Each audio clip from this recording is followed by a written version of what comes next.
Welcome to आरती की कहानी। कैसे हैं दोस्तों, आशा है आप लोग ठीक होंगे। दोस्तों, आपसे अनुरोध है, वीडियो को लाइक करें, शेयर करके मेरे चैनल को सब्सक्राइब करें दोस्तों, और बेल आइकन जरूर दबा दें दोस्तों, ताकि मैं कोई भी कहानी चैनल पर अपलोड करूं तो उसका नोटिफिकेशन आपको मिल सके। आज मैं आपको गरीब की बेटी की कहानी सुनाने जा रही हूं। आइए कहानी शुरू करते हैं। गरीब की बेटी। एक बार की बात है, एक गरीब लड़की रीना व उसकी मां लक्ष्मी सड़क पर जा रहे थे।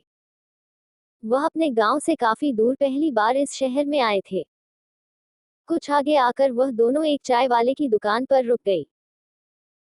कुछ पल यहाँ वहां देखने के बाद लड़की की मां लक्ष्मी दुकान वाले के पास पहुंची और उससे कहने लगी, भैया हम आज ही सोनापुर गांव से आए हैं।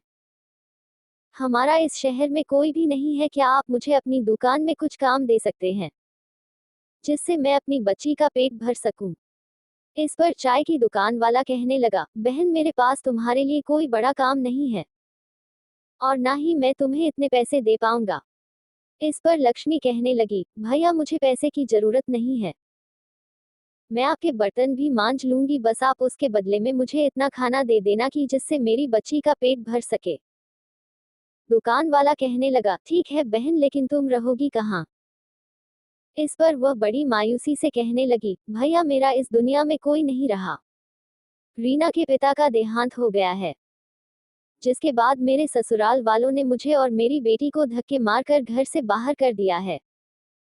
वह बोली, अब तो मुझे ही अपनी इस बच्ची को पालने के लिए कुछ ना कुछ काम करना पड़ेगा। आपको मंजूर हो तो मैं आपकी इस दुकान में ही सो जाऊंगी। सुबह जब तक आप अपने घर से आएंगे तब तक मैं आपकी दुकान में झाड़ू पोंछा व बर्तन साफ कर दिया करूंगी। इसके बदले में आप बस मेरी बेटी को कुछ खाने को दे दिया करना। लक्ष्मी की ऐसी बातें सुनकर चाय वाले का मन पिघल गया और उसने लक्ष्मी की बात मान ली। दोनों माँ बेटी वहीं दुकान में रहने लगी और काम करने लगी। ऐसे ही उनका समय बीतने लगा। एक दिन चाय वाला उससे कहने लगा, बहन मैं तुम्हारे लिए पास के कारखाने में बात करूंगा जिसमें मेरी चाय जाती है। उसके मालिक का स्वभाव बहुत अच्छा है। उनके पास तुम्हारे लिए कोई काम होगा तो वह तुम्हें अवश्य ही काम देंगे, जिससे तुम्हें व तुम्हारी बेटी को एक अच्छा ठिकाना मिल जाएगा। यह कहकर चाय की दुकान वाले भैया ने जब कारखाने के मालिक से उन दोनों के बारे में बात की तो मालिक ने कहा, ठीक है, हमारे घर पर एक काम करने वाली की आवश्यकता है, इसलिए तुम उसे हमारे घर भेज देना।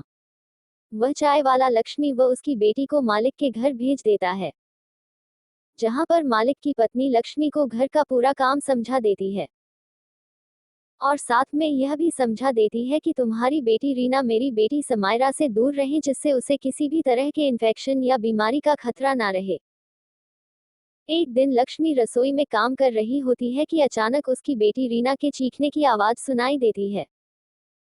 लक्ष्मी भागकर वहां जाती है तो देखती है रीना ने समायरा की फ्रॉक हाथ में ले रखी है और उसे देखकर बहुत खुश हो रही है।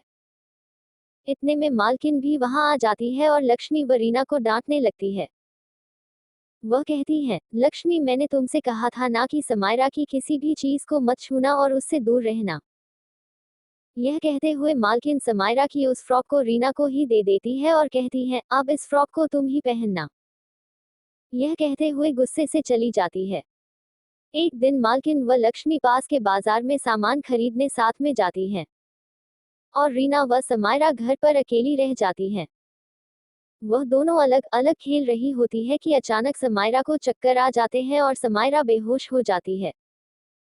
तभी पास ही खेल रही रीना की नजर समायरा पर पड़ जाती है और वह भागकर उसके पास पहुंच जाती है। रीना समायरा के ऊपर पानी की बूंदें डालती है जिससे उसे होश आ जाए, पर समायरा अपनी आंखें नहीं खोलती। रीना घबराकर बिना देर किए पड़ोस में जाकर शोर मचाकर यह बताती है, देखो समायरा को पता नहीं क्या हो गया है और वह उठ नहीं रही है। उनके पड़ोसी आकर जब घर में देखते हैं तो वह समायरा की हालत देखकर जल्दी से डॉक्टर को बुला लेते हैं। कुछ ही देर में डॉक्टर वहां आ पहुंचते हैं और समायरा को इंजेक्शन लगाते हैं, जिससे वह होश में आ जाती है। कुछ देर बाद मालकिन व लक्ष्मी भी बाजार से लौट आती है और घर पर पड़ोसियों को देखकर घबरा जाती है। समायरा की हालत देखकर तो मालकिन बहुत ही परेशान हो जाती है, लेकिन डॉक्टर उन्हें दिलासा देते हैं कि अब वह ठीक है और कुछ दवाइयां लिख देते हैं। समायरा की मम्मी उसके पापा को भी फोन करके बुला लेती हैं।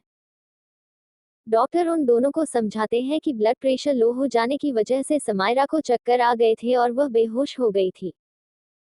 ऐसे में अगर सही समय समय पर रीना पड़ोस में जाकर लोगों को नहीं बुलाती तो कुछ भी हो सकता था।